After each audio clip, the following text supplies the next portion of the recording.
नमस्कार, मैं अविनाश कुमार झा। और मैं नीरू पुरी। हम रोज़ की तरह आज भी 4 बजे लेकर के आए हैं आपके लिए फैमिली हैप्पीनेस क्लास। और हर सत्र की शुरुआत हम करेंगे एक छोटी सी माइंडफुलनेस की एक्टिविटी से। तो आइए आगे बढ़ते हैं। सभी एक आरामदायक स्थिति में बैठ जाएं और हो सके तो अपनी कमर सीधी रखें। जिस प्रकार से आप आरामदायक महसूस करें उस स्थिति में आप बैठें। तो चलिए शुरू करते हैं। एक लंबी गहरी सांस लेते हुए हम अपनी आंखें बंद कर लेंगे।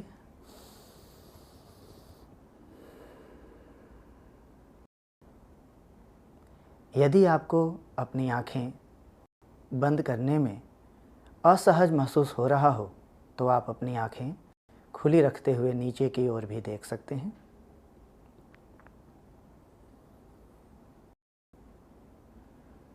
अब आप अपने वातावरण से आ रही आवाज़ों को सुनने का प्रयास करें, उन पर ध्यान दें।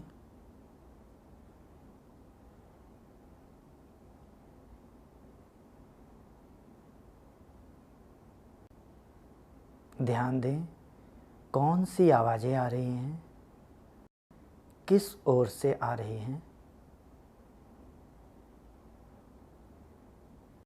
आवाज़ें धीमी हैं या तेज हैं, दूर से आ रही हैं या पास से।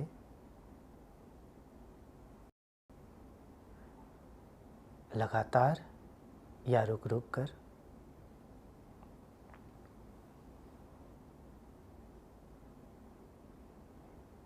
अब आप अपना ध्यान अपनी सांसों पर लेकर आएं।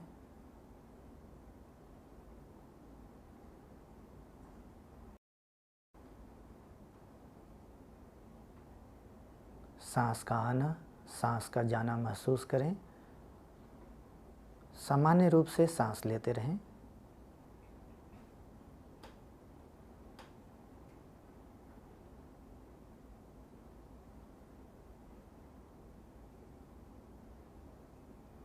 यदि आपका ध्यान भटक गया हो तो बिना किसी दबाव को महसूस किए उसे वापस अपनी सांसों पर लेकर आएं।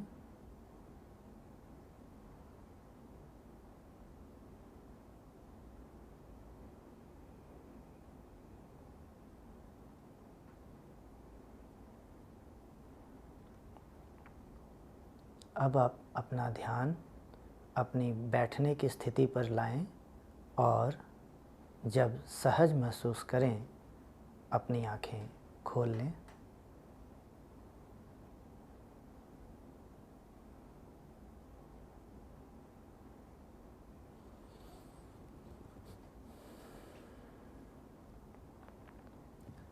तो चलिए अपने सत्र को आगे बढ़ाते हैं और बढ़ते हैं कहानी की तरफ।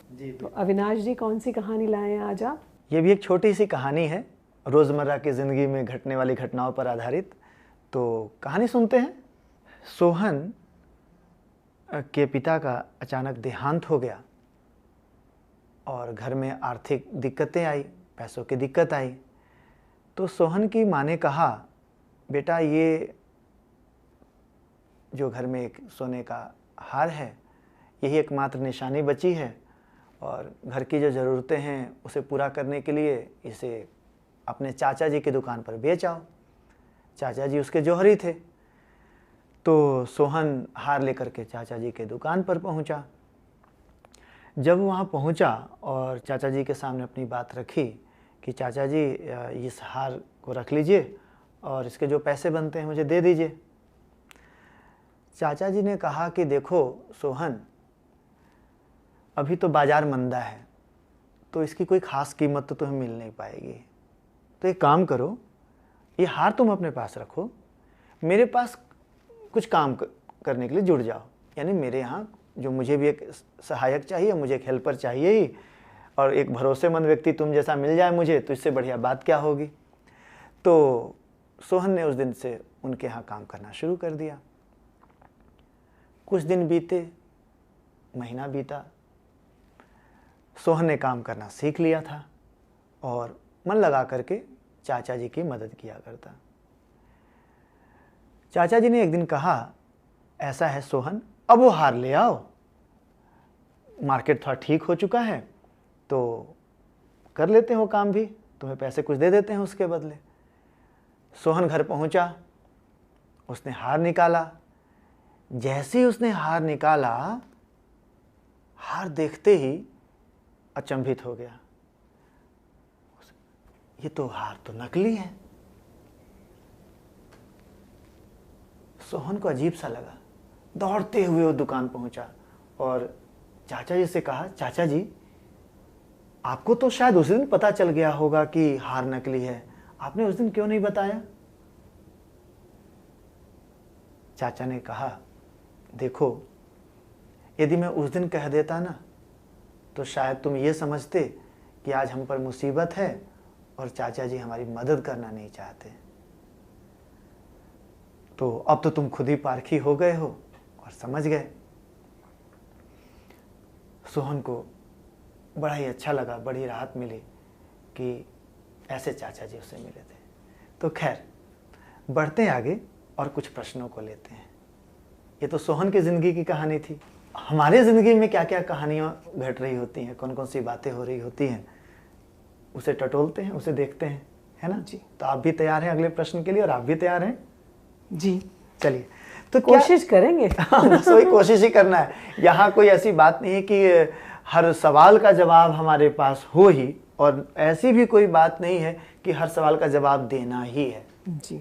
जहाँ आप सहज महसूस करें, जहाँ आपको लगता है कि हाँ ये बात, ऐसी घटना मेरे साथ तो घटी है या मेरे ध्यान में तो आती है और मैं शेयर करना भी चाहता हूँ तो करूँ। ध्यान में आया पर शेयर करने का मन नहीं है तो करने की कोई आवश्यकता नहीं है। तो ठीक है, आप बिल्कुल फ्री महसूस करें, आप भी फ्री महसूस करें। और पहला प्रश्न लेते हैं, क्या सही गलत की पहचान खुद कर पाने से आपकी खुशी बढ़ती है? सही गलत की यदि आप पहचान खुद कर पाते हैं तो क्या उससे खुशी बढ़ती है? बात पहुंच रही है? कहना यह है कि कोई और बताए कि क्या सही और क्या गलत है। एक तो वो स्थिति हुई, और एक स्थिति ये हुई कि मुझे खुद पता है कैसे परखना है और मैं जानता हूं कि सही क्या है गलत क्या है। तो दोनों का अंतर कभी महसूस किया आपने? बताइए। मुझे ध्यान आ गया अचानक से जी।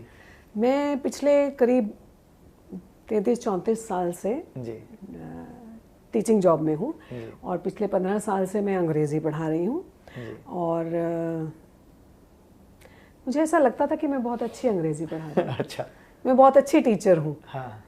और खैर मेहनत करके काम तो कर रही थी जी। लेकिन अब मुझे ऐसा लगता है जब से मैं पिछले 4 साल से मेंटरशिप में प्रोग्राम में आई और बहुत सारी ट्रेनिंग्स हमने ली, तब मैंने अपने आप को इस चीज़ को देखने की कोशिश की कि जो मैं कर रही थी वो काफ़ी नहीं था एक्चुअली, और बहुत जगह कमी थी।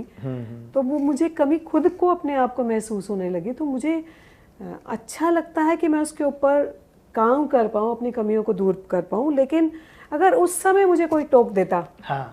और ये कह देता कि तुम अच्छी टीचर नहीं हो जी। तो शायद मुझे पसंद नहीं आता। बट मैं खुद जान पाई अपनी कमियों को जी। क्योंकि बहुत सारी ट्रेनिंग्स के दौरान बहुत सारी चीज़ें जब हम सीखते हैं तो अपने अंदर भी झांकने का मौका तो मिलता ही है। बढ़िया। तो मुझे अपनी कमियां पता चली। चलिए, तो आपने अपनी ज़िंदगी का एक उदाहरण दिया है। ऐसे ही आप भी कोशिश कीजिएगा कि अपनी ज़िंदगी के विभिन्न पलों को याद करें और ऐसे उदाहरण ढूंढें जहां आपको लगा कि जब भी आपने खुद ही कोई अपनी बात पकड़ी या कोई बात समझ में आई तो आपको कैसा लगा, और अच्छा लगे शेयर करना तो अपने परिवारजनों के साथ शेयर कीजिएगा, है ना। और मन करे कि हमसे शेयर करना है तो उसके लिए भी हम आपको इस सत्र के अंत में बताएंगे कि कैसे आप पहुंच सकते हैं। तो अगला प्रश्न लेते हैं। अगला प्रश्न है, क्या कभी ऐसा हुआ जो आपने जैसा माना हुआ था वो बात वैसी नहीं थी, जब आपको ये पता चला तो आपको कैसा लगा, है ना, और पता चलने के बाद आपने क्या किया? कर दो शेयरिंग इसकी भी, ये आपकी इच्छा है। वैसे तो देखिए, आप शेयर नहीं करेंगे तो भी हमारे बहुत सारे परिवारों में चर्चा शुरू हो चुकी होगी। अगर हमारे पास समय है जी तो मैं शेयरिंग कर देती हूँ यहाँ से। जी। मैंने बहुत लोगों के मुंह से ऐसा सुना कि जब रिटायर हो जाते हैं तो जीवन जो है वो ऐसा हो जाता है कि अच्छा नहीं लगेगा, आप बीमार हो जाएंगे क्योंकि आप सारा दिन घर में हैं। और मैं सोचती थी कि मेरी रिटायरमेंट भी नज़दीक है और मैं ये सोचती थी कि जाने क्या होगा रिटायरमेंट के बाद। लेकिन कोरोना ने बता दिया कि आप घर बैठे हैं, रिटायर तो नहीं है पर घर बैठे हैं और कैसे बिजी रह सकते हैं। मैंने ये पिछले कुछ दिनों में समझ लिया जी। कि जब मैं घर भी बैठ जाऊंगी, जब मैं रिटायर हो जाऊंगी, तो भी कैसे मैं अपने आप को बिजी रख सकती हूँ और इस विचार से मुक्त हो सकती हूँ कि मैं रिटायर्ड हूँ।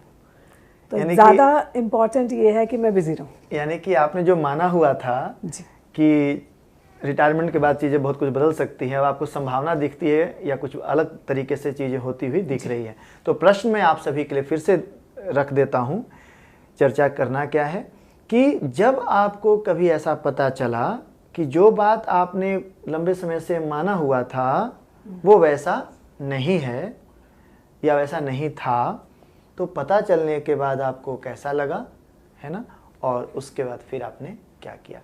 तो इन प्रश्नों पर आप घर पे चर्चा कीजिए, खूब बातें कीजिए, परिवार के साथ वक्त बिताइए। तो चलिए अब हम अपने सत्र का समापन करते हैं जी। 2 मिनट के लिए शांत बैठकर। तो आप चाहें तो आंखें बंद रखें या खुली रखें, आपकी इच्छा है। आप 2 मिनट के लिए शांत बैठेंगे और इस सत्र में हमने जो भी किया, आपके जो भी विचार और भावनाएं आए, उनके ऊपर मनन करेंगे। जी।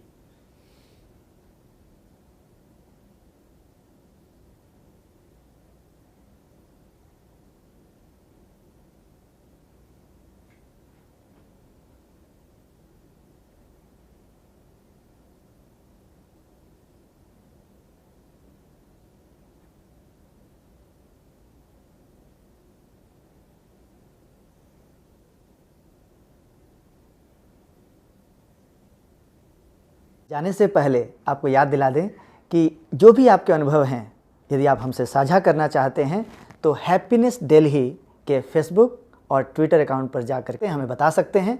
साथ ही यदि कुछ और जानने की इच्छा हो दिल्ली के हैप्पीनेस क्लास के बारे में, तो उसके लिए आप हमारा एक ब्लॉग है जिस पर आप पहुंच सकते हैं, happinessdelhi.blogspot.com। यहाँ आप पहुँचें, आपको बहुत सारी सामग्री मिलेगी, पढ़ें और आगे बढ़ें। नमस्कार।